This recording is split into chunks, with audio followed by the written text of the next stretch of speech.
our AutoCAD tutorial, where we'll explore the art of creating a picturesque landscape park. In this step-by-step guide, we'll delve into the intricacies of designing an outdoor haven that seamlessly blends nature and architecture. And we have here climbing wall area, health pavilion, gym area, lawns, footpaths, plantings, sitting areas, jogging tracks, main pathways, share streets, and drinking fountains. We have a boundary of the lot and a list of features to include in the park. We will start drafting with simple line, polyline, copy, and offset commands. Then to modify, trim, and extend our keys, we have also draw margins and circles to divide the area to allocate different spaces.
Pathways emerge as the arteries that gracefully navigate visitors through the park's enchanting landscape.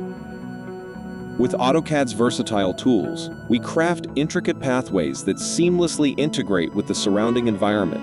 Water, with its tranquil allure, becomes a focal point in our park's design narrative. Using polylines, we delineate the meandering streams and serene ponds, infusing a sense of serenity and harmony into the landscape. No park is complete without spaces for respite and recreation. From charming gazebos to inviting benches, we integrate structures and amenities that beckon visitors to unwind and immerse themselves in nature's embrace. To enhance clarity and comprehension, annotations and labels serve as signposts, offering insights into the park's myriad features and attractions.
Now, add life to your park by incorporating various vegetation elements. AutoCAD provides a library of blocks to choose from. Water features, such as ponds and streams, can enhance the park's ambiance. Define these features using polylines. Incorporate structures and amenities like gazebos, benches, and playgrounds for visitors to relax and enjoy. Use annotations and labels to provide valuable information about key features within the park, ensuring clarity and understanding. Thank you for embarking on this journey with us. Remember to like, share, and subscribe for more AutoCAD insights and tutorials.